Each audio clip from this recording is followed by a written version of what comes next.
नमस्कार प्यारे साथियों, नानक क्लासेज यूट्यूब चैनल पे आप सभी प्यारे विद्यार्थियों का स्वागत है। आरपीएससी असिस्टेंट प्रोफेसर का एग्ज़ाम बड़े नज़दीक आ चुका है। 7 जनवरी को एग्ज़ाम है, 7 जनवरी 2024, और ये फिक्स है कि एग्ज़ाम होगा। उसके अकॉर्डिंग पेपर थर्ड के लिए कुछ टॉपिक है जो आपके लिए बहुत इंपॉर्टेंट है, और उन्हीं में से एक टॉपिक है जिसको आप बार बार यूट्यूब पे खंगाल रहे हो और देख रहे हो, बहुत सारे मैसेज कर रहे हो कि ये टॉपिक कहाँ मिलेगा। और इस टॉपिक का नाम है नारियों की भूमिका, महिलाओं की भूमिका। और आपके टॉपिक लिखा हुआ है सामाजिक क्षेत्र में।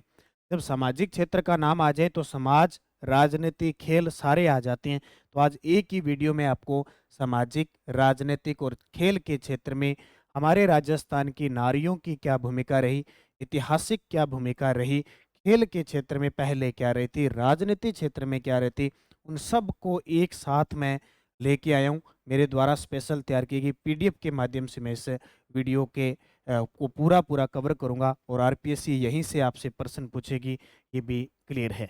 कौन प्रजामंडल आंदोलन के दौरान वगैरह जितनी भी महिलाएं थी उनकी चर्चा मैं एक वीडियो में कर लेता हूँ। इस वीडियो को अच्छे तरीके से देख लेना सारे विद्यार्थी। और इसकी पीडीएफ में आपको नानक क्लासेज के अंदर, अपनी जिसने नानक क्लासेज ऐप में टेस्ट सीरीज ले रखी है वो थर्ड पेपर की, जिसने नहीं ली है वो ले लेना। नानक क्लासेज ऐप में जाना, 499 रुपये की मात्र है। इसमें 20 मेगा टेस्ट आपको मिले हैं, प्लस 2 बार टॉपिक वाइज टेस्ट सीरीज मिली है। पूरी करंट अफेयर्स की पीडीएफ इसमें फ्री है। जनवरी से दिसंबर, फ्लैगशिप योजना, अर्थव्यवस्था के अंदर आर्थिक समीक्षा, बजट वगैरह सब आपको पीडीएफ यहाँ कवर है। तो नानक क्लासेज ऐप डाउनलोड करके ये टेस्ट सीरीज आप जरूर ले लेना, एक बार जरूर अध्ययन करना, और वादा है 100 में से 80 क्वेश्चन आप सही कर पाओगे अगर आपने इस टेस्ट सीरीज का अध्ययन कर लिया। इसके अलावा 27 नवंबर 2023 को नानक क्लासेज ऐप के ऊपर दोपहर 2 बजे आपका लाइव टेस्ट होगा। परीक्षा से पहले एक परीक्षा, मात्र 50 रुपये आपको देने हैं। और इस नानक क्लासेज ऐप के अंदर स्पेशल आपको दिया हुआ है, वहाँ लिंक से आप इसे ज्वाइन कर लें। जनवरी से दिसंबर की करंट अफेयर्स इसमें आपको फ्री मिलेगी। तो करें अब आज की क्लास की स्टार्टिंग। आज हम पढ़ेंगे नारियों की भूमिका राजस्थान में, नारियों की भूमिका खास करके सामाजिक क्षेत्र के अंदर। और जब सामाजिक क्षेत्र का नाम आता है तो टोटल महिलाएं सारी आ जाती है। सबसे पहले देखिए रानी पद्मिनी। पद्मिनी का नाम सुना होगा। श्रीलंका के सुहेल द्वीप के राजा गंधर्व सेन की पुत्री थी। चित्तौड़ के रावल रतन सिंह की पत्नी, और 1303 ईस्वी में जोहर हुआ। देखो, रानी पद्मिनी किसकी पत्नी थी पूछे तो रावल रतन सिंह की पत्नी। रावल रतन सिंह चित्तौड़ का शासक था। और किसकी पुत्री थी तो श्रीलंका के सिंहल द्वीप के राजा गंधर्व सेन की पुत्री। कहते हैं कि ये रानी पद्मिनी बहुत सुंदर थी, बहुत सुंदर थी। और रावल रतन सिंह इससे शादी कर लेता है। इसको प्राप्त करने के लिए अलाउद्दीन खिलजी आक्रमण करता है चित्तौड़ पर। इसको प्राप्त करने के लिए कौन करता है? अलाउद्दीन खिलजी आक्रमण करता है। अलाउद्दीन खिलजी आक्रमण करता है और 1303 ईस्वी में आक्रमण करता है, लेकिन इसको प्राप्त नहीं कर पाता क्योंकि चित्तौड़गढ़ का ये प्रथम साका हो जाता है, जिसमें रावल रतन सिंह और गोरा और बादल इसके चाचा और भतीजा थे। गोरा और बादल इसके चाचा व भतीजा थे। वीर गति को प्राप्त होते हैं और पद्मिनी क्या कर लेती है? जोहर कर लेती है। इस सब की जानकारी एक ग्रंथ है, कौन सा? पद्मावत, जो मलिक मोहम्मद जायसी ने लिखा। तो इतिहास में पद्मिनी इसके लिए प्रसिद्ध है। उसके बाद में नाम आता है हंसाबाई का। मारवाड़ के राव चूड़ा की पुत्री थी। मारवाड़ मारवाड़ के शासक आए थे राव चूड़ा, उसकी पुत्री थी और रणमल की बहन थी। ये रणमल वही है जिसने 1438 तक मेवाड़ को देखा था, और कुंभा ने इसकी हत्या करवा दी थी। मेवाड़ के राणा लाखा की पत्नी थी। मेवाड़ के राणा लाखा की पत्नी थी और मोक्कल की मां थी। अब रिश्ते देखो इसके कितने लिख लिए। यानी हंसाबाई मारवाड़ के शासक राव चूड़ा की तो पुत्री थी, रणमल की बहन थी, लाखा की पत्नी थी, और कुंभा की मोक्कल की माता थी, यानी मोक्कल की मां थी। हंसाबाई की शादी राणा सांगा से इस शर्त पे हुई कि इससे उत्पन्न पुत्र क्या बनेगा? मेवाड़ का शासक बनेगा। और इसके लिए जो राणा लाखा का पुत्र था, ज्येष्ठ पुत्र, कौन? राणा या कुंवर चूड़ा। ये तो था राव चूड़ा। मारवाड़ के शासकों को राव कहते हैं और मेवाड़ के शासकों को राणा या महाराणा कहते हैं। तो कुंवर चूड़ा ने शपथ ली थी कि लाखा अपने पिता को कह दिया, आप हंसाबाई से शादी कर लीजिए, जो पुत्र उत्पन्न होगा वो मेवाड़ का शासक बनेगा। तो उसने भीष्म प्रतिज्ञा ले ली थी। तो हंसाबाई से जो पुत्र उत्पन्न हुआ उसका नाम था मोक्कल। ठीक है, और ये किसकी पत्नी? राणा लाखा की। उसके बाद आता है भारमली। कौन? भारमली। नाम सुना है भारमली का? भारमली कुंभा के कहने पर रणमल की हत्या की। कुंभा के माता की दासी थी और रणमल की प्रेयसी थी। यानी भारमली कौन थी? ये इसका काम था रणमल को शाम को शराब वगैरह पिलानी, भोज वगैरह, भोजन वगैरह देना, इसका काम था भारमली। पहले यही होता था, दासियां होती थी, ये काम करती थी। और कुंभा की इसने हत्या करवा दी 1438 में। किसने? रणमल की हत्या करवा दी कुंभा ने 1438 में। क्यों? कहते हैं कि कुंभा तो था मेवाड़ी और रणमल था राठौड़, और इसका प्रभाव मेवाड़ पे था, क्योंकि इसने जो मोक्कल था इसके समय पूरा प्रभाव छोड़ रखा था मेवाड़ पे। और कुंभा ताकतवर था, इसलिए कुंभा इसको मारना चाहता था रणमल को, रणमल मारना चाहता था कुंभा को। तो क्या किया? एक दिन रणमल ने भेज दिया भारमली को, बोले तू आज मेरी सेवा मत कर, आज तू कुंभा के पास जा, उसकी सेवा कर और उसे खाने में जहर दे देना। अब भारमली दासी जरूर थी, रणमल की प्रेयसी जरूर थी, ठीक है, लेकिन स्वामी भक्त देशभक्त थी। उसने कुंभा को जाके सारी बात बता दी, बोले ऐसे करके रणमल ने मुझे ये कहा है कि खाना खिला दो उसको और उसको जहर दे देना। कुंभा ने कहा तूने ऐसा नहीं किया, तू एक काम कर, तू आज तो मेरी सेवा कर दे, कल वापस रणमल के पास जाना, उसको भोजन में जहर दे देना। कहते हैं कि भारमली ने कुंभा की बात मानी और रणमल को जहर दे दिया और रणमल जी स्वर्ग से धार गए। ठीक है, ये क्लियर होगी भारमली। तो इसके लिए प्रसिद्ध है भारमली। उसके बाद देखो, ठीक है, अब आती है कर्मावती। कर्मावती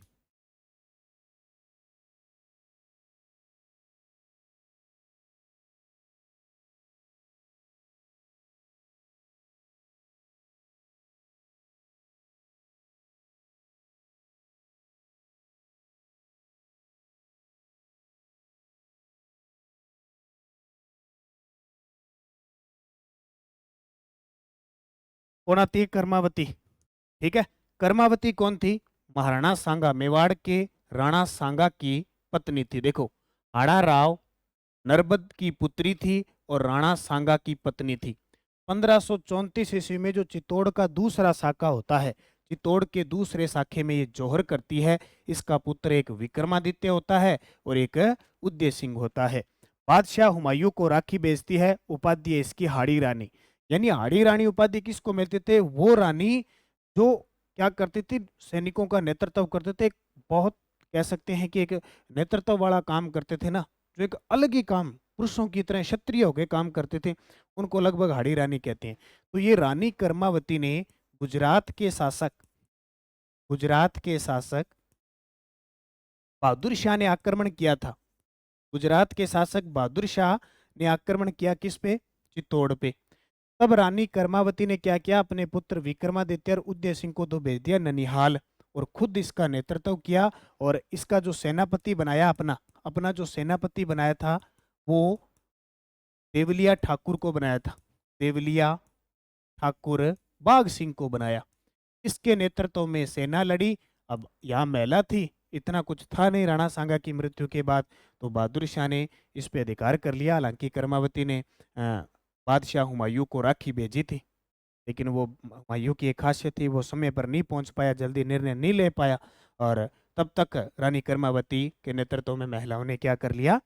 जौहर कर लिया। ये चित्तौड़गढ़ का दूसरा शाखा था। अब प्रश्न कैसे बनेगा कि कर्मावती कहाँ की, या ये पूछेगा चित्तौड़गढ़ के दूसरे शाखे में जौहर किसने किया? कर्मावती ने। हुमायूं को राखी भेजने वाली मेवाड़ की रानी कौन थी? कर्मावती। यानी सिंपल सा प्रश्न आना है एक। अब वो सिंपल सा प्रश्न जब तभी सही होगा जब आपको पता होगा। यही बात है कि पता होगा तो हमारे लिए सिंपल है, अगर नहीं पता है तो हमारे लिए तो कुछ भी है, कोई कहानी। तो ये कर्मावती थी। उसके बाद आती है रंग देवी। रंग देवी तो आपके लिए और इंपॉर्टेंट होगी, क्योंकि आपके एक शासक का नाम है हमीर देव। हमीर देव चौहान की पत्नी थी और रणथंभौर के 1301 ईस्वी के प्रथम साके में उसने जौहर किया था। कैसा? जल जौहर। आपसे पूछे रंग देवी, अमीर देव चौहान जो रणथंभौर का शासक था, जो 17 युद्धों में से 16 का विजेता था, जिसे शरणागतों का रक्षक कहते हैं, जो अपने हट के लिए प्रसिद्ध था, जिसने अलाउद्दीन खिलजी को सेनापति मोहम्मद शाह को शरण दी थी, उस वजह से अलाउद्दीन खिलजी ने आक्रमण किया। अलाउद्दीन खिलजी ने 1301 ईस्वी में आक्रमण किया और इस दुर्ग को जीत लिया। ये 1301 ईस्वी का प्रथम साका है राजस्थान। साका समझ लेना, साका क्या होता है? जब राजा उसकी सैनिक युद्ध करते हुए यानी मरने मिटने की सौगंध खा के केसरिया करते हैं, उनके मरने के बाद, उनकी वीर गति के प्राप्त होने के बाद उनकी जो स्त्रियां है, क्योंकि मुस्लिम आक्रांता थे, तो मुस्लिम आक्रांता क्या करते हैं, हिंदू स्त्रियों पर अपना अधिकार जमा लेते थे। ठीक है, इसलिए वो हिंदू स्त्रियां अपने स्त्रीत्व को बचाने के लिए एक बड़ा अनुष्ठान करती थी, जल जोहर करती थी। यानी एक ही ऐसा प्रमाण मिला है कि रंग देवी के नेतृत्व में और इसकी पुत्री पद्मला के नेतृत्व में जल जोहर होता है, बाकी सब के सब अग्नि जोहर होता था, वो कहलाता है साका। ठीक है, तो ये रंग देवी होगी। उसके बाद में गोराधाई जोधपुर की है, गोराधाई जोधपुर की, यानी गोराधाई को कहते हैं जोधपुर की पन्नाधाई। जोधपुर की क्या कहते हैं, पन्नाधाई। जोधपुर की पन्नाधाई। ये एक क्लास देख के चले गए तो 1% महिलाओं वाला आना ना, वो यहाँ से पक्का आएगा, ये सोच। जोधपुर 1679 में महत रानी का वेश धारण करके गोपनीय रूप से औरंगजेब द्वारा हवेली में कैद अजीत सिंह को छुड़वाया और मुकुंद दास खिंची को सौंपा। इसे मारवाड़ की पन्नाधाय कहते हैं, मारवाड़ की या जोधपुर की पन्नाधाय। इसने किसके साथ मिली, दुर्गादास राठौड़। दुर्गादास राठौड़, आपने हिस्ट्री पढ़ी होगी। मारवाड़ का शासक था जसवंत सिंह प्रथम। जसवंत सिंह प्रथम की 1678 में मृत्यु हो गई थी। जब 1678 में मृत्यु हुई, उस समय इसकी 2 रानियां थी, दोनों ही गर्भवती थी, दोनों ही गर्भवती थी। तो औरंगजेब इन दोनों को मरवाना चाहता था, भी ये निसंतान मर गया, अब ये अगर इनकी संतान नहीं हुई तो मैं मारवाड़ पे कब्जा कर लूंगा, साम्राज्य पे कब्जा कर लूंगा। अब इसने, औरंगजेब ने जरूर ऐसा काम किया, लेकिन उनमें से एक जो पत्नी थी वो बच गई और उससे पुत्र उत्पन्न हुआ, उसका नाम था और अजीत सिंह। अजीत सिंह को क्या किया, उसने अपने चंगुल में ले लिया, बोले ये बड़ा होगा तब इसको राजा बना देंगे। तब कहते हैं कि गोराधाय और दुर्गादास राठौड़ ने मिलकर औरंगजेब के चंगुल से बचाया था और सिरोही के मुकुंद दास खिंचे को सौंप दिया था। इसलिए जिस प्रकार पन्नाधाय ने अपने पुत्र चंदन का बलिदान देकर उदय सिंह को बचाया था, उसी प्रकार गोराधाय ने भी और दुर्गादास राठौड़ के साथ मिलकर जो बालक अजीत सिंह था उसको बचाया था। ठीक है, तो ये हो गई गोराधाय।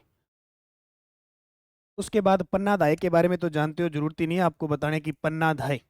ठीक है, पन्नाधाय चित्तौड़ के पास माता जी की पाडोली गांव के निवासी हरचंद हाकला की पुत्री व सूरजमल चौहान की पत्नी थी।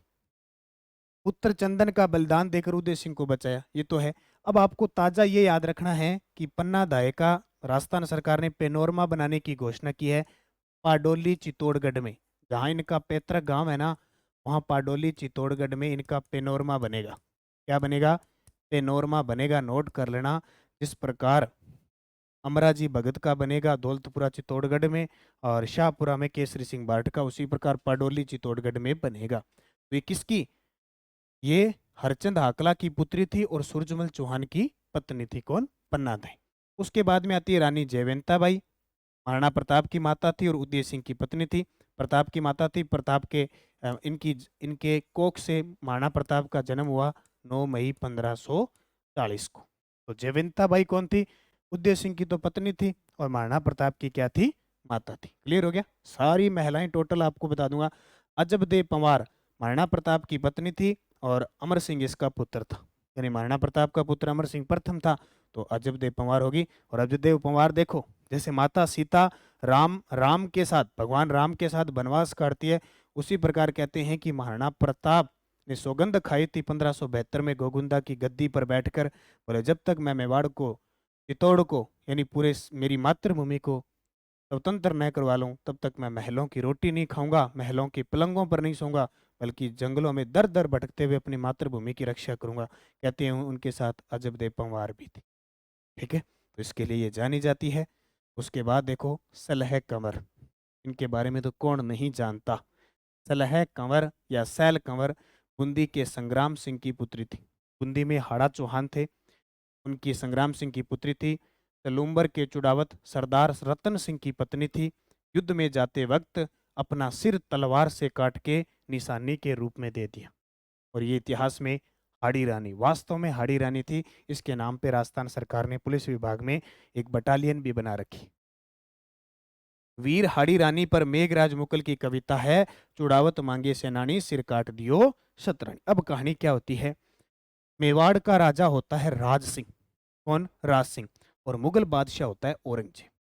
उसका मेवाड़ का एक ठिकाना होता है जिसका नाम है सुलुम्बर। अभी जिला बन गया ना सुलुम्बर, उदयपुर से अलग होके ये सुलुम्बर ठिकाना था। और इस ठिकाने का ठिकानेदार बना रखा था किसको? सरदार रतन सिंह चुड़ावत को। अब इसकी ताजा ताजा नई नई शादी हुई, मान लो आज शादी हुई है, ठीक है, आज शाम को इसको जाने को कह दे, बोले तेरे को युद्ध लड़ने के लिए जाना है।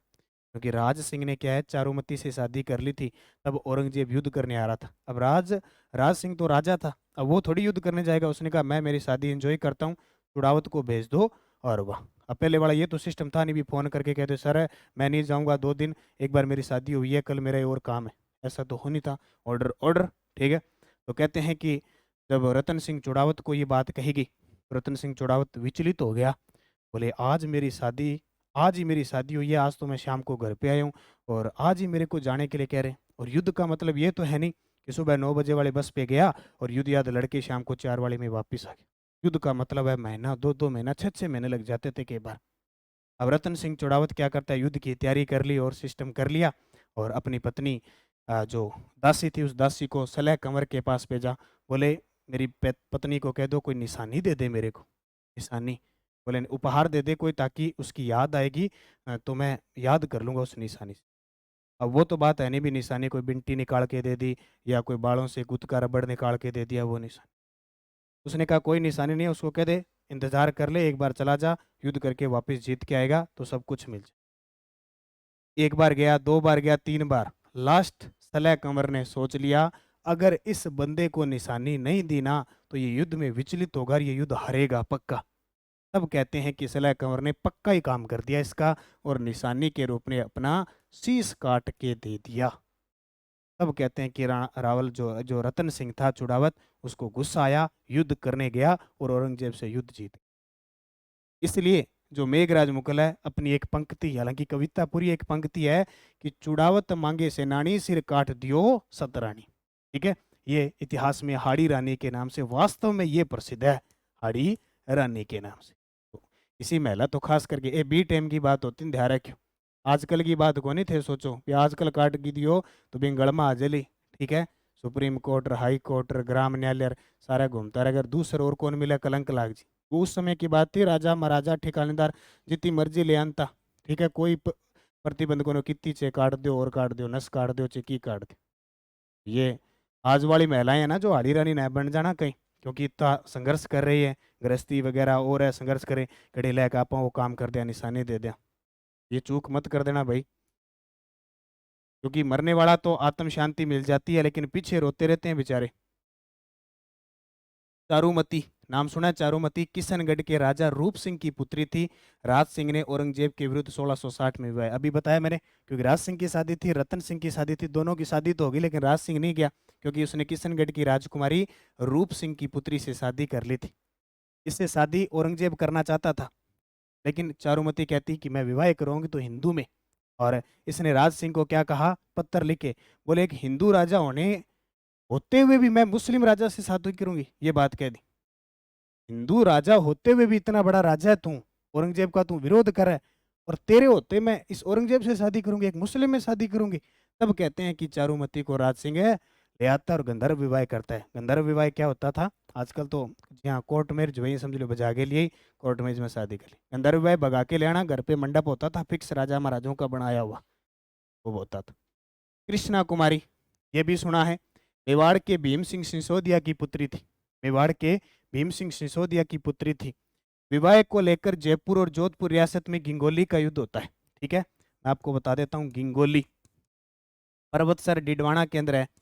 ये युद्ध हुआ, ये लगभग हुआ आपके 1807 ईस्वी के आसपास। अब इसकी कहानी भी बता देता हूँ। 1810 ईस्वी को जहर देकर मारे, 1807 के आसपास होता। ये राजकुमारी कहाँ की, मेवाड़ की राजकुमारी कृष्णा कुमारी। कृष्णा कुमारी की शादी तय हो गई। देखो राजस्थान का इतिहास समझ में क्यों नहीं आता, अब बाहर वाले जो स्टूडेंट है ना अदर स्टेट के, उनके तो गोल मटोल पूरा ही हो जाता है, अपने वालों को ही दिक्कत आ रही है। कृष्णा कुमारी मेवाड़ के राजा भीम सिंह सिसोदिया की पुत्री थी। इसकी शादी तय हुई जोधपुर के शासक भीम सिंह के साथ। ये भी भीम सिंह, ये भी भीम सिंह, दोनों को एक ही नाम राशि। भीम सिंह मारवाड़, ये राठौड़ था, ये सिसोदिया था। अब क्या हुआ, इसकी शादी हुई, कृष्णा कुमारी की शादी तय होगी भीम सिंह से, ठीक है। अब एकदम शादी के मुहूर्त वगैरह निकाल लिए, बाज करें पीले चावल वगैरह सारे हो गए, इतने में भीम सिंह राठौड़ की मृत्यु हो गई। अब मृत्यु हो गई तो कृष्णा कुमारी की शादी जयपुर तय कर दी, जयपुर के जगत सिंह के साथ तय कर दी, पुलिस के साथ कर दी, क्योंकि बड़े बड़े राजाओं की जो पुत्रियां हुआ करती थी, बड़े राजघराने में जाया करते थी जी। आजकल देखे ना, थोड़ी सी कोई छोरी पढ़ ले, बीएड एमए कर लिया, कर छोरो नौकरी लागड़ होना चाहिए, 10 बीघा जमीन होनी चाहिए, सेम वही कंडीशन। अब जगत सिंह के साथ तय कर दी। इसका भाई था मान सिंह राठौड़, बोले ऐसे कैसे तय कर दी, हम राठौड़ वंश में अगर शादी तय हुई है तो शादी भी इसकी राठौड़ वंश में होगी, कहाँ कछुआ वंश में कर रहे हो, ठीक है। तो एक डायलॉग होता है ना, जैसे असी मर गए, मान सिंह ने कहा असी मर गए, ठीक है। तो मान सिंह ने कहा शादी हमारे अब मेरे साथ होगी। अब भीम सिंह ने कहा, बोले यार ये कोई हाल है, ठीक है। जयपुर इतनी बड़ी रियासत और जोधपुर इतनी बड़ी रियासत, किसकी मानूं मैं। इसने कहा मेरी तो एक ही लड़की है, जिसमें हिम्मत है वो ले जाओ, जिसमें हिम्मत है वो ले जाओ। दोनों ने युद्ध किया, गिंगोली का युद्ध किया। इस युद्ध में जगत सिंह जीत गया, जगत सिंह जीत गया, मान सिंह हार गया। मान सिंह फिर कहा, बोले ले जाऊंगा तो मैं ही। चलता रहा विवाद, चलता रहा चलता रहा। दिमाग खराब हो गया भीम सिंह सिसोदिया का, बोले यार ये कोई हाल थोड़ी है। भीम सिंह सिसोदिया एक बुद्धिजीवी के पास गया, अमीर खां पिंडारी, जो जिसने टोंक का संस्थापक था, टोंक की स्थापना की थी, टोंक का नवाब था, राजस्थान में नवाबों की नगरी टोंक को कहते, उसके पास गया। और एक अजीत सिंह चुड़ावत है, इन दोनों के पास गया, खास करके अमीर खां पिंडारी के पास। उसने कहा यार एक सलाह दे, मैं बड़ी दुविधा में फंसा हूँ, पुत्री मेरी एक है, दो राजा लड़ रहे हैं आपस में, करूँ क्या। उसने कहा मेरे वाली सलाह बहुत खतरनाक है, तू मानेगा नहीं।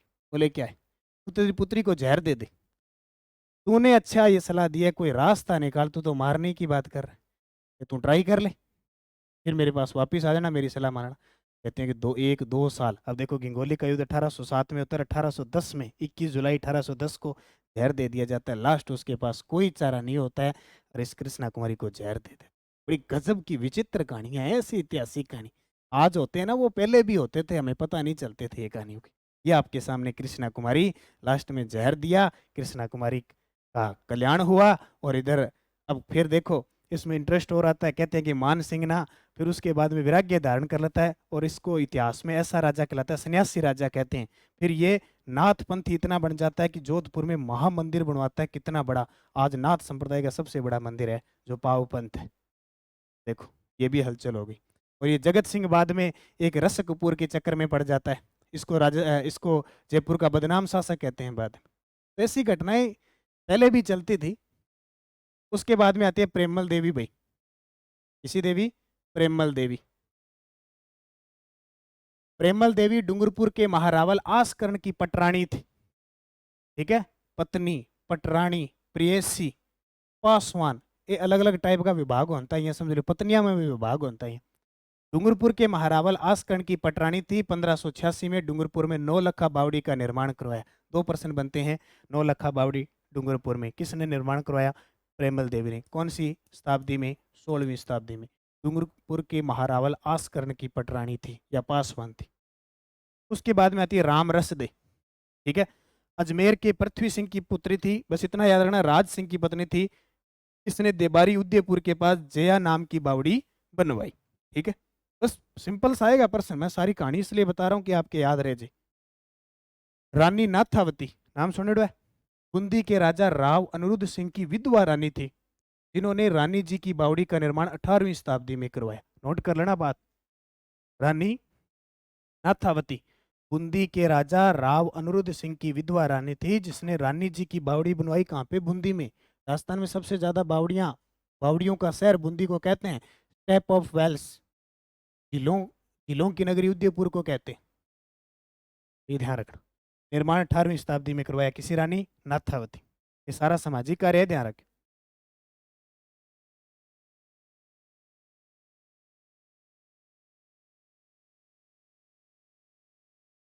फिर आती है शुभ कंवरी, किसी शुभ कंवरी, वीरमदेव मेड़तिया की पुत्री थी। डूंगरपुर में मुरली मनोहर मंदिर बनवाया था 1800 ईस्वी में। डूंगरपुर में मुरली मनोहर मंदिर का निर्माण किसने करवाया 1800 ईस्वी में?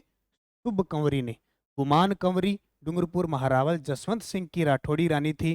डूंगरपुर में केला बावड़ी का निर्माण करवाया। डूंगरपुर में केला बावड़ी का निर्माण करवाया। उसके बाद आती है 2-3 और देखा। लाछा कुंवरी अनूप कुंवरी बांसवाड़ा से संबंधित है। हो सकता है जिला ही पूछ ले सीधा। चंपा कुंवरी और कुंदन कुंवरी प्रतापगढ़ की है। चंपा कंवर और रतन कंवर सिरोही की। हो सकता है वो महिला से नाम दे दे, नारी का नाम दे दे और जिला पूछ ले।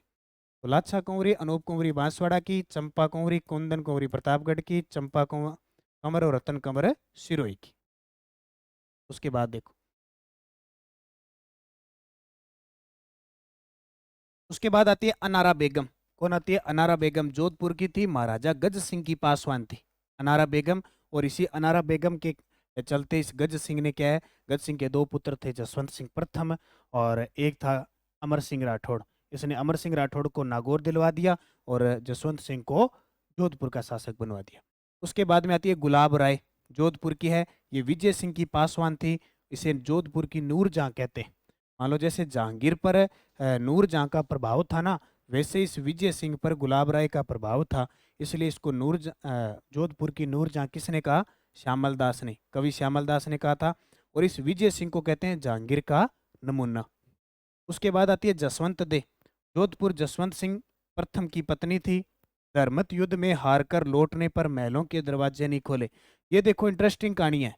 ये जो रानी है ना जसवंत दे, इसने क्या किया कि जब शाहजहां के उत्तराधिकारी संघर्ष में औरंगजेब और दारा सिकोह लड़ रहे थे, तो एक धर्मत का युद्ध हुआ था। इस युद्ध में दारा सिकोह हार गया, यानी जसवंत सिंह हार गया।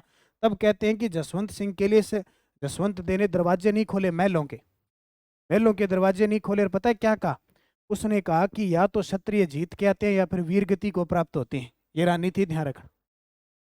मुस्सी महारानी की छत्री जरूर याद रखना। मुस्सी महारानी की छत्री अलवर के अंदर बनी हुई है। अलवर के राव बख्तावर सिंह की पासवान थी। ये लगभग जितने भी इन्होंने जो काम किए ना रानियों वाले, तो राजा महाराजों ने, ये इनकी लगभग पटरानी या पासवान थी। पासवान क्या होता है? एक तो होती है मुख्य रानी, रानियां बहुत होती है। जब इनकी शादियां हुआ करती थी तो इन रानियों के साथ कुछ दासियां आया करती थी, यानी महिलाएं, लड़कियां साथ में आया करती थी। उन लड़कियों में राजाओं को क्या पसंद आ जाती थी, वो उनको हार श्रृंगार करने के लिए, रानियों की तरह रहने के लिए क्या करते थे? मंजूरी दे देते थे वो पासवान। मुस्सी महारानी की छतरी का निर्माण विनय सिंह ने करवाया था। 2 मंजिला है, 80 खंभों की छतरी है। पूछे कहाँ पे है? अलवर में। अलवर में मुस्सी महारानी की छतरी है, 80 खंभों की छतरी है। और ये राव बख्तावर सिंह की पासवान थी, ठीक है। और विनय सिंह ने इसका निर्माण करवाया था। उसके बाद देखो, अबली मीणी का नाम सुना होगा आपने। अबली मीणी ओटा के राव मुकुंद सिंह की पासवान थी। ओटा के राव मुकुंद सिंह की पासवान थी। इसने अबली मीणी के महल बनवाए, जिसे हड़ौती के ताजमहल कहते हैं। हड़ौती के ताजमहल, हड़ौती का ताजमहल किसको कहते हैं? अबली मीणी का महल। और ये अबली मीणी मुकुंद सिंह, राव मुकुंद सिंह की पासवान थी। उसके बाद में रानी सोमलेखावती चौहान पढ़ा आपने, उसमें अजमेर के अजय राज की पत्नी थी। और इसने इसके नाम से सिक्के जारी किए थे, यानी श्री अजय राज नाम से सिक्के जारी किए इन्होंने। एक साइड अपना नाम लिखाया और दूसरा साइड रानी सोमलेखा का नाम लिखवाया था। किसने? अजय राज ने। योगिता कन्नौज के जयचंद घेड़वाल की पुत्री और पृथ्वीराज चौहान तृतीय की पत्नी थी। स्वयंवर रचा जाता है श्योंगिता के लिए, क्योंकि श्योंगिता किससे प्रेम करती है? पृथ्वीराज चौहान तृतीय से प्रेम करती है। जब जयचंद घेड़वाल शत्रु होता है पृथ्वीराज का, तब वो स्वयंवर रचता है। और बाद में कहते हैं वो स्वयंवर रचता है तो महल के बाहर पृथ्वीराज चौहान की पत्थर की मूर्ति लगवा देते हैं, तब स्वयंवर रचा जाता है। और उसी बीच श्योंगिता उस पत्थर की मूर्ति पृथ्वीराज चौहान की माला डालती है, कहते हैं। और पृथ्वीराज चौहान युद्ध लड़के श्योंगिता को ले आता है। मानी बाई या भानुमति मोटा राजा उदय सिंह की पुत्री। ये मोटा राजा उदय सिंह कहाँ का शासक था? मारवाड़ का। राव चंद्रसेन का भाई था ये, राव चंद्रसेन का भाई था। उदय सिंह की ये पुत्री थी। इसका विवाह जहांगीर से हुआ और इसका पुत्र उत्पन्न हुआ खुर्रम, जो आगे शासक बना शाहजहां। तो इतिहास में पूछे मानी बाई किसकी पुत्री थी? मारवाड़ के शासक मोटा राजा उदय सिंह की पुत्री थी। इसका विवाह सलीम जहांगीर से हुआ, इससे पुत्र उत्पन्न हुआ खुर्रम। क्लियर हो जाएगी। अगला देखो, कर्पूरी देवी। कर्पूरी देवी, कर्पूरी देवी दिल्ली के अनंगपाल तोमर की पुत्री थी, सोमेश्वर चौहान की पत्नी थी और पृथ्वीराज थर्ड की माता थी। किसकी? पृथ्वीराज थर्ड है उसकी माता थी। पृथ्वीराज चौहान तृतीय की माता थी कर्पूरी देवी। यानी प्रश्न आता है कि पृथ्वीराज चौहान की संरक्षिका कौन थी? कर्पूरी देवी। ठीक है। उसके बाद में रानी उमादे। रानी उमादे जैसलमेर के राव लूणकरण की पुत्री थी, मालदेव की पत्नी थी, जीवन भर रूठ कर तारागढ़ दुर्ग में रही। देखो ये रानी उमादे इतिहास में रूठी रानी के नाम से प्रसिद्ध है। कहते हैं मारवाड़ के शासक राव मालदेव के साथ इसकी शादी होती है। पहली रात, शादी की पहली रात को ये रूठी होती है और रूठी पूरे जीवन भर रूठी रहती है। और कहते हैं जब मालदेव की 1562 में मृत्यु होती है तो ये इसके पगड़ी के साथ सती हो जाती है, जिसको कहते हैं आमरण प्रथा। और ये सती कहाँ होती है? गुंदोज में। क्योंकि पहले ये तारागढ़ में रहती है और बाद में क्या होता है, जब यह लगता है कि तारागढ़ पर आक्रमण होने वाला है तो ये स्थान वहां छोड़ देती। ठीक है। हरकाबाई या जोधाबाई, सीरियल देखा होगा आपने किसी ने, जोधा अकबर, उसमें इसका नाम जोधाबाई दिखाया जाता है। वैसे जोधाबाई वास्तव में मारवाड़ वाली थी, ये नहीं थी। इसका वैसे नाम आता है हरकाबाई। तो ये भारमल की पुत्री थी, आमेर के शासक भारमल की पुत्री थी। इतिहास में, राजस्थान इतिहास में पूछे कि मुगलों से संधि करने वाला, मुगलों से वैवाहिक संबंध बनाने वाला पहला राजपूत शासक ये भारमल था, जिसको बिहारीमल कहते हैं। इसने 1562 में अकबर से इसका विवाह करवा दिया। पूछे, अकबर से इसका विवाह सांबर में करवाया, सांबर में विवाह करवा दिया। और इससे जो पुत्र उत्पन्न हुआ वो मना जहांगीर। और जहांगीर ने इसको उपाधि दी थी मरियम उज-जमानी की। कौन सी? मरियम उज-जमानी की इसे उपाधि दी थी। किसको? हरकाबाई या जोधाबाई को। इसका इसके साथ ही भारमल ने मान सिंह प्रथम और जो जगन्नाथ था उसको भेज दिया था। अब देखो दो आ गई मुगलों से शादी करने वाली, अब तीसरी मानबाई और आ गई। मानबाई भगवंत दास की पुत्री थी। भगवंत दास किसका पुत्र था? भारमल का था। सलीम जहांगीर से विवाह हुआ, पुत्र इसका था खुसरो। खुसरो, अब इतिहास में ये भी आता है कि खुसरो की वजह से अर्जुन देव जी का वध करवा दिया था जहांगीर ने। और ये खुसरो खुसरो ही था, इतना कुचमादी था, इससे जहांगीर परेशान हो गया था और लास्ट में इसकी माता परेशान हो गई थी। इसकी माता ने इसका वध करवा दिया। और इतिहास में मानबाई, ये मानबाई कौन थी? आमेर की थी। इसने अपने पुत्र की हत्या करवा दी, इसलिए इतिहास में पुत्र हंता के लिए प्रसिद्ध है। पुत्र हंता, आपने पितर हंता सुने, पुत्र को मारने वाली थी मानबाई। उपाधि दी थी जहांगीर ने सुल्तान ए निसा की। और कहते हैं कि बाद में अपने पुत्र के वियोग में इतनी ये इस प्रकार रहने लगी, मानसिक विकार हो गया इसके, कि इसने बाद में आत्महत्या कर ली थी। ठीक है। तो ये मानबाई, हरकाबाई और वो भानुमति, तीन आ गई। रानी कनकावती। रानी कनकावती मान सिंह प्रथम की पत्नी थी। मान सिंह प्रथम 1589 में आमेर की गद्दी पर बैठता है, 1614 तक रहता है। जगत शिरोमणि मंदिर का निर्माण करवाया। होता क्या है, जब मान सिंह बंगाल का सूबेदार होता है तो उसका एक पुत्र होता है, कौन? जगत सिंह। उसकी मृत्यु हो जाती है युद्ध के दौरान। तब उसकी याद में इसकी माता होती है कनकावती, वो आमेर के अंदर जगत शिरोमणि मंदिर का निर्माण करवाती है। इसी जगत शिरोमणि मंदिर, ये एक भगवान श्री कृष्ण का मंदिर है, इसमें मीराबाई की मूर्ति भी है, चित्तौड़गढ़ से लाकर दी थी, वो है। अमर कुंवरी, स्वाई जयसिंह की बहन और बूंदी के राव बुद्ध सिंघाड़ा की रानी। मराठों का आगमन 1734 में। ये प्रश्न बहुत इंपॉर्टेंट है। आपसे पूछे मराठों का आगमन राजस्थान में हुआ, मराठों का हस्तक्षेप सबसे पहले बूंदी के उत्तराधिकारी संघर्ष में होता है, वो ये बुलाती है, अमर कुंवरी बुलाती है। मराठों को राजस्थान में बुलाने वाली अमर कुंवरी होती है, जो जयपुर के शासक स्वाई जय सिंह की तो होती है बहन, और बुद्ध सिंह के राव बुद्ध सिंघाड़ा की होती है रानी, ये बुलाती है। ठीक है। अमर कुंवरी ने स्वाई जय सिंह के दामाद दलेल सिंह को हराकर उमेद सिंह को बूंदी का राजा बना दिया था, जिसमें ये विवाद हो गया था। इसलिए तो ये बूंदी का उत्तराधिकारी संघर्ष होता है। रस कपूर, ये देखो आगे ना, जयपुर महाराजा जगत सिंह की गणिका या वेश्या, जिसे वो अथाय प्रेम करता था, यानी प्रेयसी थी इसकी, बहुत ज्यादा प्रेम करता था। कहते हैं कि इतना ज्यादा प्रेम करता था कि इसने आधा जयपुर इसके नाम कर दिया। मतलब आधे जयपुर का कोई ठिकाना था, सिस्टम था, वो इससे चलता था। बाद में देखो क्या हुआ, ठीक है, इसलिए इसको जयपुर का बदनाम शासक कहते हैं। बाद में जो आमेरी सामंत थे, जयपुरी सामंत थे, उन्होंने इसको चरित्रहीन बताकर नाहरगढ़ के दुर्ग में कैद कर दिया था। तो ये कौन, रस कपूर, रस कपूर ले लो। तो रस सोई में देख लो थे जगत सिंह, इंगे रस के चक्कर में आधो जयपुर दे दी।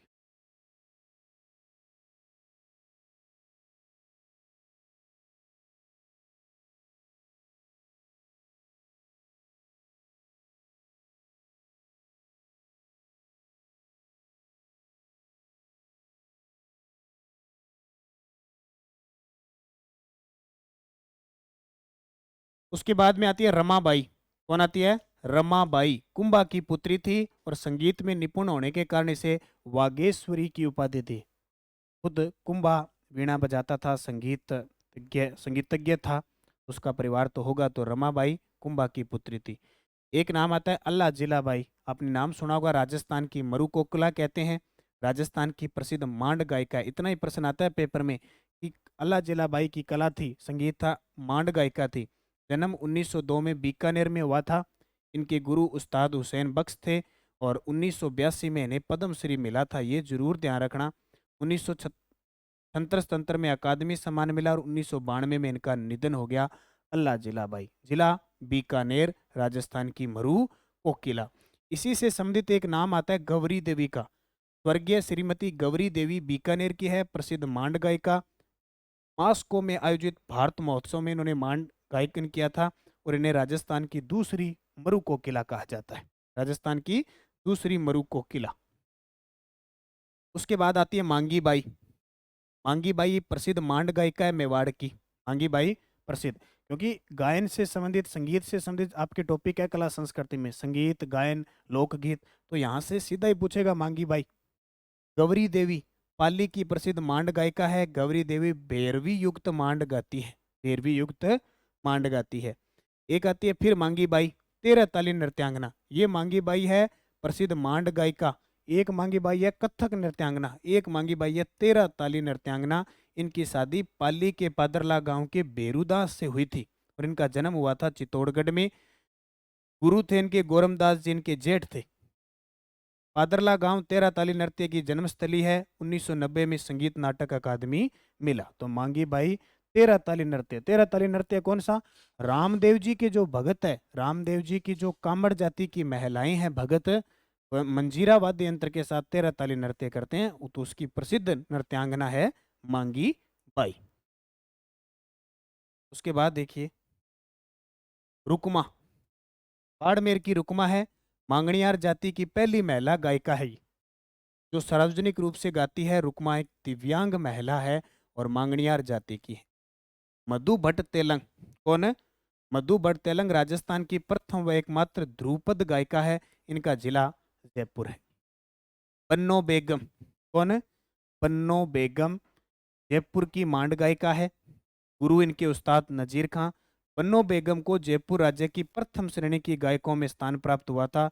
2001 और 2 में अकादमी सम्मान मिला। ये अकादमी सम्मान वगैरह मत याद रखना, बस आपको याद रखनी है बन्नो बेगम है, वो जयपुर की मांड गायिका है।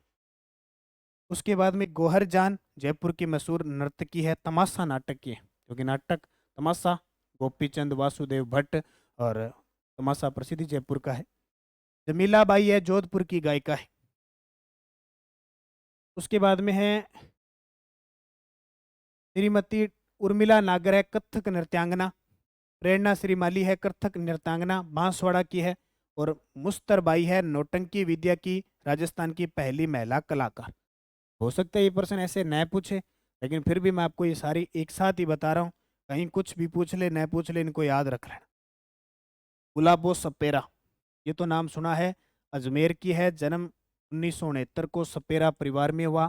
कालबेलिया नृत्यांगना है। इतना ही प्रश्न पूछा जाता है कि गुलाबो एक नर्तक है और कालबेलिया नृत्य करती है। इनको राजस्थान के कालबेलिया समाज की महासभा का प्रथम अध्यक्ष चुना गया था। 2016 में इन्हें पद्मश्री मिला था और 2019 में यूनेस्को की ब्रांड एम्बेसडर बनी थी, बहुत बड़ी बात है। और कालबेलिया नृत्य को 2010 में मानवता की राष्ट्र सांस्कृतिक विरासत की प्रतिनिधि सूची में शामिल किया गया है। तो 2016 में पद्मश्री। ठीक है, 2016 में क्या मिला? पद्मश्री मिला। और ये कालबेलिया नृत्यांगना है। उसके बाद में एक नाम आता है अस्मिता बेगम का, अस्मिता काला। ये अस्मिता काला है, जयपुर की प्रसिद्ध भवाई नृत्यांगना है। 111 घड़े सिर पर रखकर नृत्य करते हुए record Limca book of world में इनका नाम दर्ज करवाया गया। याद रखना, अस्मिता काला भवाई नृत्यांगना है। 111 घड़े सिर पर रख के नृत्य, क्योंकि भवाई नृत्य की खासियत क्या है? चमत्कारिता है। चमत्कारिता कैसी? सर पे घड़े रख के नृत्य करने। इसके अलावा तिखी तलवार है, उस पे नृत्य करना। कांच पे नृत्य करना। थाली है या गिलास की नोक पे नाचना, ये भवाई नृत्य। जोशिता शर्मा जयपुर की भवाई नृत्यांगना है। और फल्कू बाई किशनगढ़ की चरी नृत्यांगना है। नोट कर लेना। एक होता है चक्री नृत्य, चक्री होता है कंजर जाति का, चरी है गुर्जर समाज का। चरी का है गुर्जर समाज का, और फल्कू बाई इसकी प्रसिद्ध नृत्यांगना है। एक आधा प्रश्न आएगा, बस प्रश्न ऐसा ही आएगा। अब कौन सा आ जाए वो तो एग्जामिनर को पता है, या जिस दिन आप पेपर दोगे उसके बाद पता लगेगा, और 2 घंटे बाद उसके मुझे पता लगे। जय सुखबाई मर्दाने ढंग से ख्यालों का गायन करने वाली अलवर रियासत की प्रमुख गायिका है। ख्याल कहाँ के प्रसिद्ध है? तो ठीक है, ख्याल जो अलवर साइड के इधर है ना, दोसा के ख्याल प्रसिद्ध।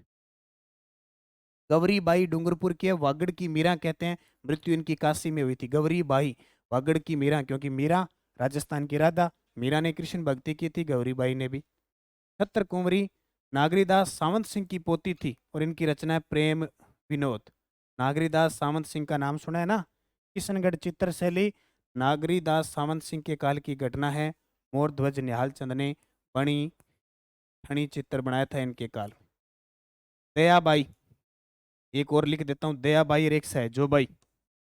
दयाबाई सहजोबाई दोनों की दोनों चरणदास जी की शिष्या थी। दयाबाई ने दयाबोध और विनय मलिका ग्रंथ लिखा था। सहजोबाई ने सहज प्रकाश लिखा था।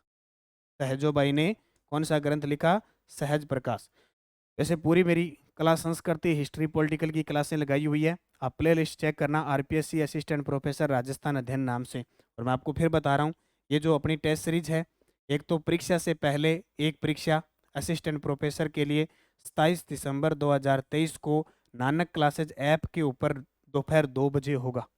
ठीक है, ये टेस्ट जरूर ज्वाइन करना। परीक्षा से पहले एक परीक्षा, ये समझ लो प्री परीक्षा असिस्टेंट प्रोफेसर की। आप उसके बाद आपके पास कम से कम 10 दिन बचेंगे। 10 दिन में आप सुधार कर सकते हो, कौन सा टॉपिक कहाँ वीक चल रहे हैं। इससे पहले हमने इसका टाइम 27 दिसंबर रखा। अगर इस पर अच्छा रिस्पॉन्स बच्चों का मिलता है तो हम एक और परीक्षा आयोजित करेंगे। तो ये आप नानक क्लासेज ऐप में जाइए, और स्पेशल ये दे रखा है, इसको ज्वाइन कर लें। टेलीग्राम पे वगैरह पे लिंक भी आया हुआ है। और इसके साथ आपको जनवरी से दिसंबर 2023 की करंट भी फ्री मिलेगी। इसके अलावा आप हमारी टेस्ट सीरीज ले सकते हैं दूसरी, राजस्थान सामान्य अध्ययन की। इसमें पूरा करंट, पूरा जीके, 10-20 मेगा टेस्ट है इसमें। 10 टॉपिक वाइज है, यानी सिलेबस के अकॉर्डिंग 10 वैसे डाले हुए। 2 बार टॉपिक है। हर महीने का करंट है। पुरस्कार, योजना, खेल वगैरह की पीडीएफ प्लस टेस्ट उपलब्ध है। यानी इतना मैटर है कि आप 100 में से 80 क्वेश्चन कंप्लीट कर पाओगे। आगे देखो,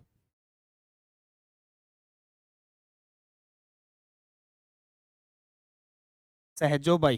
ठीक है, वो दयाबाई थी, ये सहजोबाई थी, चरणदास जी की शिष्या। सहज प्रकार इनका ग्रंथ है। सम्मान बाई, देखो नाम से ही पता रहा इनको सम्मान मिला, मत्स्य की मीरा कहते हैं इनको। लक्ष्मी कुमारी चुंडावत, जब साहित्य की बात आती है तो लक्ष्मी कुमारी चुंडावत का नाम जरूर आता है। 1984 में पद्मश्री मिला। राजस्थानी साहित्यकार और पूर्व सांसद और विधायक रह चुकी है। जन्म इनका 1916 देवगढ़ मेवाड़ में हुआ, निधन 2014। इनके ग्रंथ बहुत इंपॉर्टेंट है। बड़गावत, पाबूजीरी बात, केरे चकवा बात, मुमल और संस्कृति राजस्थान। किनके? रानी लक्ष्मी कुमारी चुंडावत। और ये खास करके इनका ग्रंथ है ना, केरे चकवा बात, ये प्रश्न बहुत बार पेपर में आता है। और मुमल, ठीक है, ये लक्ष्मी कुमारी चुंडावत की ग्रंथ है, रचना है। उसके बाद देखो, श्रीमती मन्नू भंडारी। श्रीमती मन्नू भंडारी, जन्म 1931, मानपुरा मध्य प्रदेश में। प्रारंभिक शिक्षा अजमेर में। रचना आपका बंटी महाभोज, नाम सुना होगा मनु भंडारी का तो। मनु भंडारी की रचना आपका बंटी महाभोज, निधन हुआ 15 नवंबर 2021 को, इसलिए चर्चा में आई। 2008 में व्यास सम्मान मिला। रचना एक कहानी यह भी के लिए, एक कहानी ये भी के लिए, तो मनु भंडारी को भी याद रख लेना। पार्वती जोशी, देश की प्रथम फड़ चितेरी महिला, यानी फड़ जो कपड़े पर किसी का पूरा सचित्र वर्णन किया जाता है। पार्वती जोशी देश की प्रथम फड़ चितेरी महिला है। फड़ चित्रकार कन्हैया लाल जोशी की पत्नी है, क्योंकि फड़ राजस्थान में कहाँ की प्रसिद्ध है? शाहपुरा की। शाहपुरा की फड़ चित्रण कला प्रसिद्ध है। आंची देवी राजस्थान की पहली महिला कुश्ती प्रशिक्षक थी ये। और हनी सरमन चौधरी जयपुर की सर्वश्रेष्ठ महिला स्क्वैश खिलाड़ी। ये तो पुरानी हो चुकी है, इनको याद नहीं करनी। नितिका जडेजा प्रदेश की पहली लेडी गोल्फर, प्रदेश की पहली महिला गोल्फर थी। कृष्णा पूनिया का नाम सुना है, डिस्कस थ्रो की खिलाड़ी। 2006 में, या मुख्य मुख्य पढ़ लेते हैं, 2010 के अंदर दिल्ली में इन्होंने राष्ट्रमंडल खेल में स्वर्ण पदक जीता था। और 2005-6 में इन्हें महाराणा प्रताप पुरस्कार मिला। 2011 में इन्हें पद्मश्री मिला। और 2018 में राजस्थान विधानसभा में कांग्रेस विधायक बनी, लेकिन अब की बार 16वीं विधानसभा में ये हार गई। ठीक है, राज्य क्रीड़ा परिषद की अध्यक्ष थी। विशाखा बिजोय राज्य की प्रसिद्ध महिला टेबल टेनिस खिलाड़ी। इनको नहीं पढ़ना, ये थोड़ी पुरानी है। भक्ति शर्मा को जरूर पढ़ना भी, वैसे करंट में पढ़ ही लिया। भक्ति शर्मा उदयपुर की तैराक है, राजस्थान की पहली महिला तैराक है। और इंग्लिश चैनल पार करने वाली राजस्थान की प्रथम तैराक। इंग्लिश चैनल कहाँ है? फ्रांस और इंग्लैंड को जोड़ता है जो इंग्लिश चैनल, उसको पार करने वाली राजस्थान की प्रथम तैराक भक्ति शर्मा। सुरभि मिश्रा जयपुर की अंतर्राष्ट्रीय स्क्वैश है, इन्हें स्क्वैश की सनसनी कहा जाता है। सगुन चौधरी जयपुर की निशानेबाज हैं। आत्मिकता जगधारी निशानेबाज है। सोनाक्षी राठौड़ शतरंज की खिलाड़ी है। मंजरी भार्गव गोताखोर है। ये प्रश्न बहुत इंपॉर्टेंट है। मंजरी भार्गव का नाम सुना है? गोताखोरी में अर्जुन पुरस्कार प्राप्त करने वाली मंजरी भार्गव प्रदेश की पहली महिला तैराक हैं। कौन है? मंजरी भार्गव। और गंगोत्री भंडारी प्रसिद्ध महिला हॉकी खिलाड़ी। ये पुरानी खिलाड़ियां हैं, तो यहां से कई बार पूछा जाता है प्रश्न। राजकुमारी राज्यश्री, राजकुमारी राज्यश्री बीकानेर के भूतपूर्व महाराजा व निशानेबाज डॉक्टर करणी सिंह की ज्येष्ठ पुत्री राजकुमारी राज्यश्री एक ऐसी अचूक निशानेबाज थी। करणी सिंह को 1961 में व राज्यश्री को 1968 में अर्जुन पुरस्कार से सम्मानित किया गया था। पिता पुत्री दोनों को इस खेल में अर्जुन पुरस्कार से सम्मानित किया जा चुका है। देखो, पिता भी करणी सिंह और पुत्री राज्यश्री दोनों को अर्जुन पुरस्कार से सम्मानित किया जा चुका है। जब बीकानेर का नाम आए तो ताजा ताजा और याद रखना, सिद्धि कुमारी। सिद्धि कुमारी जो बीकानेर पूर्व से विधायक है, वर्तमान में 199 विधायकों में सबसे अमीर है। रीमा दत्ता राजस्थान की जलपरी इन्हें कहते हैं। रीमा दत्ता को राजस्थान की जलपरी कहा जाता है। भुवनेश्वरी कुमारी कोटा की है, प्रसिद्ध निशानेबाज है। कोटा के महाराव भीम सिंह की पुत्री थी। भीम सिंह को 1971 में अर्जुन पुरस्कार मिला और भुवनेश्वरी कुमारी को 1969 में। देखो, ठीक है, भीम सिंह, कोटा के महाराव भीम सिंह की पुत्री थी कौन? भुवनेश्वरी कुमारी। यहाँ भी पिता पुत्र को अर्जुन पुरस्कार मिलता है, पिता और पुत्री को। अमिता बानो राजस्थान की उड़न परी यानी प्रदेश की पहली महिला एथलीट थी। सुनीता पुरी महिला हॉकी खिलाड़ी थी। पूर्वी चंदेला निशानेबाज है, हमने पढ़ लिया। शारदा भार्गव, ये चीजें ध्यान रखना। शारदा भार्गव राजस्थान की प्रथम महिला सांसद थी। सांसद का मतलब 1952 में राज्यसभा सांसद बनी।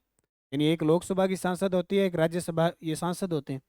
तो पहली बार कोई सांसद, सीधा प्रश्न आ जाए राजस्थान की प्रथम महिला सांसद, तो शारदा भार्गव करना है। और अगर पूछे राज्यसभा सांसद 1952 में, तो भी शारदा भार्गव करना है। अगर लोकसभा सांसद पूछे तो गायत्री देवी 1962। ठीक है, ये 1952, 1956, 1963 में राज्यसभा की सांसद बनी थी। यशोदा देवी पहली महिला विधायक राजस्थान की प्रथम महिला एमएलए यशोदा देवी उपचुनाव जीता 1953 में और बांसवाड़ा से प्रजा समाजवादी पार्टी से बनी थी। आपको पता है प्रथम विधानसभा चुनाव 1952 से लेकर 57 तक चली थी। प्रथम विधानसभा, सबसे बड़ी पार्टी कांग्रेस थी और विपक्ष की पार्टी राम राज्य परिषद थी। और जब इसके चुनाव हुए थे ना, एक भी महिला नहीं थी। देखो, एक भी महिला नहीं थी। और प्रथम विधानसभा ऐसी विधानसभा थी जिसमें सर्वाधिक उपचुनाव 17 हुए थे। आज तक का रिकॉर्ड है, कभी नहीं हुए। 15वीं में हुए थे 8, और महिला चुनी गई थी 2, एक तो कमला बेनीवाल और एक यशोदा देवी। गायत्री देवी स्वाई मान सिंह द्वितीय जो लास्ट शासक थे जयपुर के, उनकी पत्नी थी। कौन है? गायत्री देवी। गायत्री देवी की खासियत देखो कि इनके प्रयासों से महारानी गायत्री देवी स्कूल 4 जुलाई 1943 को जयपुर में स्थापित हुआ, और ये प्रथम महिला लोकसभा सदस्य थी। मैंने बताया था ना, प्रथम महिला लोकसभा 1962 में। और इनकी पार्टी जरूर याद रखना भाई, स्वतंत्र पार्टी से बनी, स्वतंत्र पार्टी। और उस समय कहते हैं कि स्वतंत्रता के पूर्व की दुनिया की 10 खूबसूरत महिलाओं में शुमार थी। कौन? गायत्री देवी। 2009 में इनकी मृत्यु हुई, जयपुर की विलीपुल महल में ये रहती थी। उषा देवी मीणा एसटी अनुसूचित जनजाति की प्रथम महिला लोकसभा सांसद थी। सुशीला बंगारू एससी अनुसूचित जाति की प्रथम महिला लोकसभा सदस्य, 2004 में अभी जालोर से सांसद बनी थी। कौन है? सुशीला बंगारू। गिरिजा व्यास राजस्थान से केंद्रीय मंत्री परिषद में शामिल होने वाली प्रथम महिला थी। 1991 में पीवी नरसिम्हा राव सरकार में उपमंत्री रही थी। 2 बार राष्ट्रीय महिला आयोग की अध्यक्ष बनी थी, और राष्ट्रीय महिला आयोग की पहली राजस्थानी अध्यक्ष थी। कौन है? गिरिजा व्यास। उसके बाद देखो प्रतिभा पाटिल, इनका तो नाम ही जानते हो। प्रतिभा पाटिल राजस्थान की प्रथम महिला राज्यपाल बनी 2004 से लेकर 2007 तक, और देश की प्रथम महिला राष्ट्रपति बनी 2007 से 2012 तक। विवाह सीकर के देवी सिंह शेखावत के साथ हुआ था, और जलगांव महाराष्ट्र में इनका जन्म 1934। वसुंधरा राजे सिंधिया राज्य की प्रथम महिला सीएम बनी। ठीक है, प्रथम बार 2003 से 8, दूसरी बार सीएम बनी 2013 से 18, और जब ठीक है अब वर्तमान में नए मुख्यमंत्री बन चुके हैं, पता ही लग गया।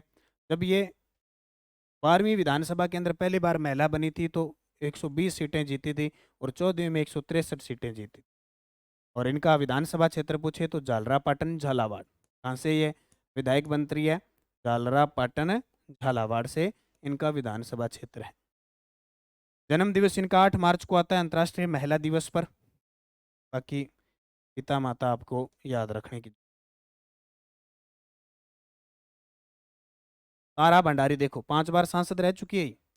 तारा भंडारी प्रथम महिला विधानसभा उपाध्यक्ष और राज्य महिला आयोग की अध्यक्ष रही थी। तारा भंडारी राजस्थान की विधानसभा की एक यानी महिला विधानसभा उपाध्यक्ष रही थी पहली, और राज्य महिला आयोग की अध्यक्ष रही।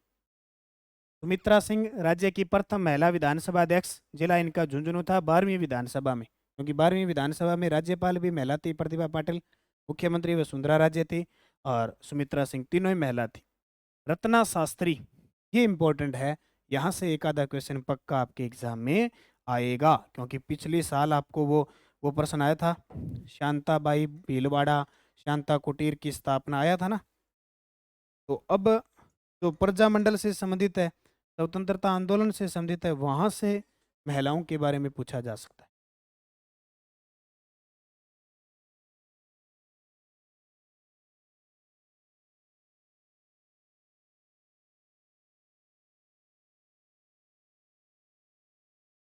देखो रत्ना शास्त्री हीरालाल शास्त्री की पत्नी थी। हीरालाल शास्त्री हमारे राजस्थान के प्रथम मुख्यमंत्री।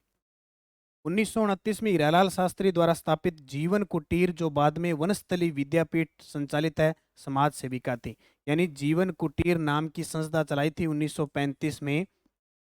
ठीक है, और बाद में 1932 जयपुर राज्य प्रजामंडल में सत्याग्रह आंदोलन में भी भाग लिया था। 1955 में पद्मश्री मिला, और 1975 में पद्म भूषण मिला। इसको रत्ना शास्त्री, यानी रत्ना शास्त्री का प्रश्न ये आता है। प्रजामंडल ये हीरालाल शास्त्री पत्नी थी, जो अभी वनस्थली विद्यापीठ डिम्ब विश्वविद्यालय है ना निवाई टोंक के अंदर, उस इन्होंने रत्ना शास्त्री और हीरालाल शास्त्री दोनों ने मिलकर अपनी पुत्री, जिनका निधन हो गया था, उनके नाम पे शांताबाई जीवन कुटीर संस्था की स्थापना की थी। ये ध्यान रखना। अब इनकी खासियत देखो, रत्ना शास्त्री की खासियत पता है क्या है? पद्म भूषण और पद्म श्री से सम्मानित होने वाली राजस्थान की प्रथम व एकमात्र महिला थी। पद्म भूषण और पद्म श्री। पार्वती गहलोत जोधपुर की राजस्थान की प्रथम महिला डॉक्टर बनी थी 1928 में। श्रीमती कुशल सिंह राज्य की प्रथम महिला मुख्य सचिव बनी थी 2009 में। और आपसे पूछिए दूसरी महिला मुख्य सचिव बनी है उषा शर्मा, जो वर्तमान में राजस्थान की मुख्य सचिव है। यानी अब तक इतिहास में राजस्थान की दो ही महिला मुख्य सचिव बनी है। मिस लूटर जयपुर की महारानी गायत्री देवी स्कूल की प्रथम प्राचार्य थी मिस लूटर। मृत्यु जयपुर में हुई थी 1970 में, पद्मश्री मिला था। पूरा नाम था इनका विलियम ग्रांडे फोर्ड्रा ड्रामी थ्रोन लूटर। ठीक है, ये महिला थी। देखो और जी ये नाम दे देनी डोमोटो, आपने सोचा कि कौन है वो, क्योंकि विदेशों के जो नाम होते हैं महिला और पुरुष में पता ही नहीं चलता। कई बार तो तस्वीर देखना उसके बाद में पता नहीं चलता कि महिला है कि पुरुष है। कई बार करंट जीके करवाते हैं ना, तो बड़ी दिक्कत आती है भी ये बंदा है कौन है। अंचल कुमावत, क्योंकि नाम ऐसे होते हैं। विश्व की सबसे नन्ही जादूगर आंचल कुमार उदयपुर की। श्रीमती अरुणा रॉय, नाम सुना है जब सूचना का अधिकार का नाम आए, एक्सेस अवार्ड का नाम आए, अरुणा रॉय। सूचना अधिकार को प्राप्त करने तो आंदोलन की शुरुआत की थी इन्होंने 1995 ब्यावर से। ठीक है, और मजदूर किसान संघ की प्रणेता थी। 12 अक्टूबर 2005 को इनके प्रयासों से सूचना का अधिकार अधिनियम लागू हो गया और रेमन मैक्स से प्राप्त करने वाली राजस्थान की प्रथम महिला। 2007 में महाराणा फाउंडेशन की ओर से पन्ना दाए पुरस्कार से भी सम्मानित किया गया। किसको? श्रीमती अरुणा रॉय। प्रश्न आ जाएगा, सूचना के अधिकार से संबंधित महिला कौन थी? श्रीमती अरुणा रॉय। अजमेर की थी, 1995 से ब्यावर से स्टार्ट किया था और मैक्स रेमन मैक्स से पुरस्कार मिला। मंजू राजपाल, देखो भारतीय प्रशासनिक सेवा के अधिकारी थी, आदिवासियों की बाईजी थी, यानी आदिवासी क्षेत्र में इन्होंने बहुत सेवा की थी, इसलिए इन्हें कहा जाता है आदिवासियों की बाईजी कहते हैं। मंजू राजपाल द्वारा अनाथ और बेसहारा बच्चों के लिए अबोली संस्था की स्थापना की थी। कौन सी? अबोली। ज्ञान सुधा मिश्र राजस्थान उच्च न्यायालय की न्यायाधीश, 2008 को झारखंड उच्च न्यायालय की पहली मुख्य न्यायाधीश भी बनी थी। यानी ज्ञान सुधा मिश्र अब तक अपने इतिहास में राजस्थान में 12 से 13 महिला ऐसी हुई है जो हाईकोर्ट की न्यायाधीश बनी है। आज तक मुख्य न्यायाधीश तो महिला बनी नहीं है, न्यायाधीश बनी है 12 से 13। ज्ञान सुधा मिश्र राजस्थान हाईकोर्ट की न्यायाधीश थी, बाद में 2008 में झारखंड उच्च न्यायालय की पहली मुख्य न्यायाधीश बनी। सुजा राजपुरोहित मारवाड़ की वीरांगना कहते हैं। 1857 की क्रांति में मर्दाने वेश में हाथ में तलवार व बंदूक लिए लाडनू में अंग्रेजों की सेना को परास्त किया था इन्होंने, मर्दाने अंदाज में, यानी सेना लेके गई। पारुल शेखावत, सारी बता दूंगा टोटल, आज एक ही नहीं बचेगी, बाकी करंट वाली तो अलग है। जयपुर राजस्थान की पहली युवती जो एयर इंडिया में अंतर्राष्ट्रीय पायलट के रूप में नियुक्त हुई। विमला कौशिक, पानी वाली बहन जी इनको कहते हैं, बीकानेर की पानी वाली बहन जी। कमलाबाई, 2005 में प्रथम वीरबाला कालीबाई साक्षरता पुरस्कार। ये देखो वीरबाला कालीबाई पूछा जा सकता है। डूंगरपुर 1947 रास्तापाल कांड के अंदर शहीद हुई थी। अपने पिता अपने गुरुजी सेगा भाई को बचाया था। नाना भाई खाट की तो मृत्यु हो गई थी, सेगा भाई को बचाया था। कालीबाई है, भील कालीबाई, 13 वर्षीय। ठीक है, और अपने जो गुरु थे सेगा भाई, उनको बचाने के चक्कर में खुद शहीद हुई थी। रास्तापाल कांड 1947 डूंगरपुर। और इनके नाम पे राजस्थान में स्कूटी दी जाती है। इन्हें राजस्थान की एकलव्य कहते हैं, राजस्थान में साक्षरता की देवी कहते हैं। भावना सिंह झुंझुनू की है, राजस्थान में देश की पहली महिला लड़ाकू विमान पायलट। 2020 में नारी शक्ति पुरस्कार मिला था, झुंझुनू जिले की है, नोट कर लेना। भावना सिंह झुंझुनू की है, राजस्थान में देश की पहली महिला लड़ाकू विमान 2016 में बनी थी।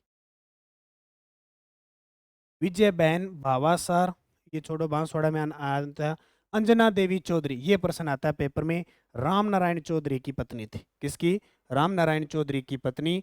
अजमेर की राजनीतिक सामाजिक कार्यकर्ता जिन्हें उनकी गतिविधियों के कारण मेवाड़ व बूंदी से निर्वासित किया था। और ये प्रश्न आया हुआ है पेपर में, स्वतंत्रता आंदोलन के दौरान गिरफ्तार होने वाली राजस्थान की प्रथम महिला अंजना देवी चौधरी। प्रश्न ताजा 2023 के एक आरपीएससी के एग्जाम में आया, नोट करना। 1939 में सिक्कर वे सत्याग्रह का भी इन्होंने नेतृत्व किया। श्रीमती सुमित्रा खेतान चरखा संघ के मंत्री मदनलाल खेतान की पत्नी थी। हाथों में तिरंगा झंडा लिए 2 वर्ष के बच्चे के साथ गिरफ्तार हुई थी। हाथों में तिरंगा, क्योंकि उस समय तिरंगा, क्योंकि अंग्रेज अपमान करते थे हमारे तिरंगे का, तो तिरंगा हमारा आन बान शान थी। तिरंगे को हम गिरने नहीं देते थे, और इस तिरंगे झंडे की खातिर पता नहीं कितने क्रांतिकारी शहीद हुए थे। ठीक है, तो हाथों में तिरंगा झंडा लिए 2 वर्ष के बच्चे के साथ गिरफ्तार हुई श्रीमती सुमित्रा खेतान, चरखा संघ के मंत्री मदनलाल खेतान की पत्नी थी। उसके बाद देखो, दुर्गा देवी दुर्गावती शर्मा झुंझुनू की थी, शेखावटी की महिला सत्याग्रहियों का नेतृत्व किया था इस। ये प्रश्न आएंगे, फिक्स है, एक प्रश्न आना ही आना है। और आज सारे निबेड़ रहा हूँ मैं, टोटल महिलाओं, काफ़ी दिनों से आपकी मांग चल रही थी, और वो ले लेना 499 वाली जो टेस्ट सीरीज है ना, वो ले लेना। ये इसमें मैं पीडीएफ डाल दूंगा, पढ़ते रहना।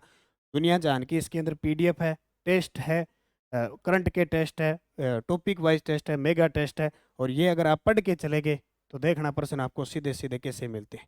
और पढ़ना पड़ेगा, लेनी पड़ेगी test series. Nanak classes app download कर लो, वीडियो की डिस्क्रिप्शन में लिंक है, या गूगल प्ले स्टोर पे जाओ, एक ही मिलेगा नानक क्लासेज। ठीक है, दुर्गा देवी शर्मा झुंझुनू की है, शेखावटी की महिला सत्याग्रहियों का नेतृत्व किया। नगेंद्र बाला कोटा की राजस्थान की प्रथम महिला जिला प्रमुख बनी थी 1960 में। नगेंद्र बाला कोटा की राजस्थान की प्रथम महिला जिला प्रमुख। ठीक है, जानकी देवी बजाज, सुना है नाम? सेठ जमनालाल बजाज की पत्नी थी, 1956 में पद्म विभूषण मिला। बहुत बड़ी बात है, पद्म विभूषण प्राप्त करने वाली राजस्थान की प्रथम महिला व प्रथम व्यक्तित्व के रूप, यानी पुरुष या महिला में सबसे पहले अगर पद्म विभूषण मिला है, क्योंकि सबसे बड़ा पुरस्कार है भारत रत्न, उसके बाद में पद्म पुरस्कार है।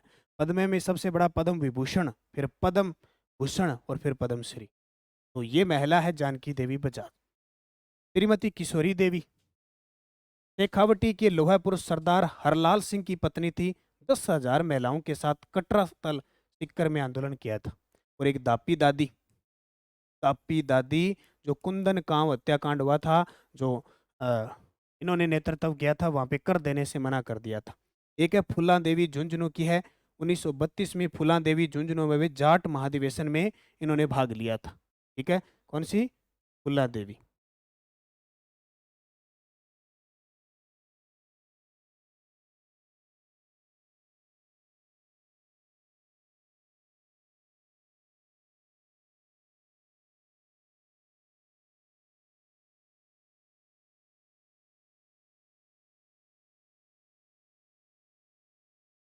ठीक है, और इन्होंने देखो क्या किया फूला देवी ने, अपनी पुत्र वधुओं के साथ आई और चंदे के रूप में अपने पैरों से चांदी के कड़े उतार के देती है। देखो, झुंझुनू से। खेतूबाई बीकानेर के मग्गाराम वेद की बहन थी, दूध व खारवा आंदोलन में भूमिका निभाई थी। पढ़ते हैं ना, दूध व खारा आंदोलन, रियासत बीकानेर रियासत में थे, वर्तमान में दूध व खारा चूरू जिले के अंदर है। आंदोलन हुआ था खेतूबाई। प्रश्न तो यही आएगा कि खेतूबाई का संबंध किस आंदोलन से था?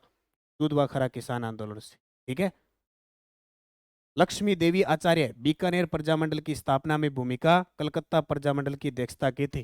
4 ऐसे प्रजामंडल, कौन कौन से?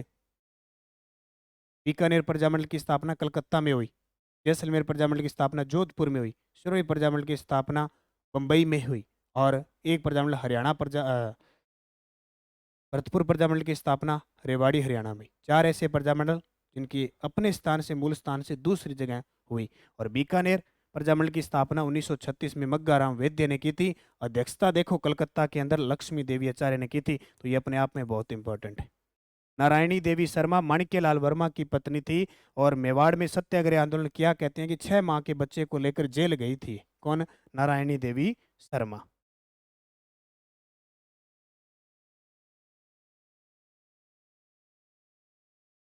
ठीक है, और देख लो देख लो, नारायणी देवी शर्मा माणिक्यलाल वर्मा की पत्नी थी, और जिनका जिला मेवाड़।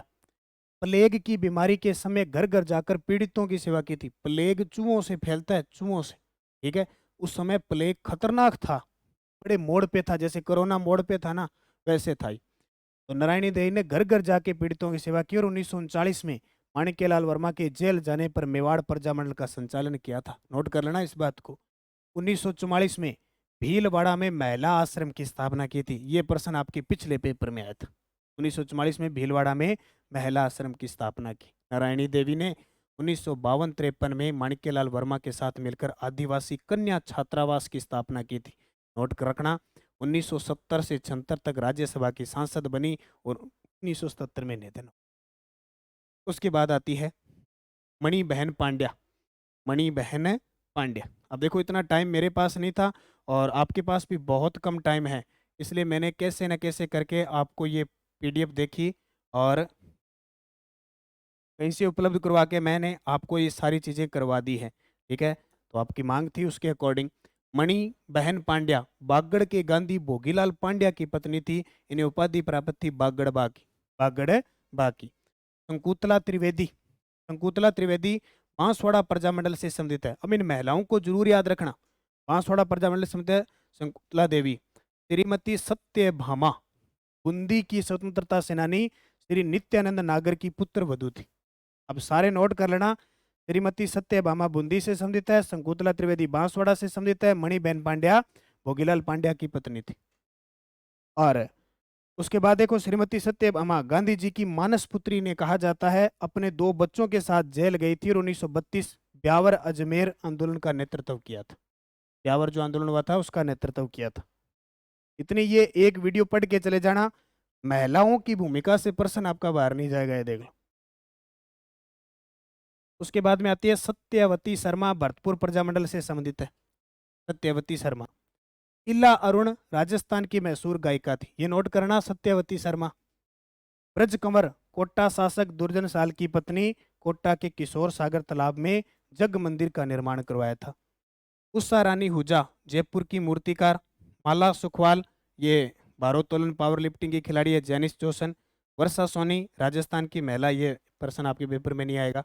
आपसे जो आंदोलन से संबंधित है ना, वो इंपॉर्टेंट है प्रश्न, वो आएगा।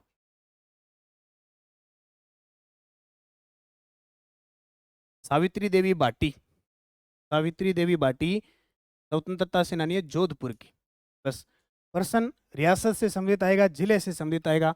भगत कवि कर्माबाई नागौर की, कर्माबाई रो खिचड़ लो, ठीक है वह नागौर की। कमला स्वाधीन कोटा रियासत की महिला स्वतंत्रता सेनानी, ये देखो प्रश्न।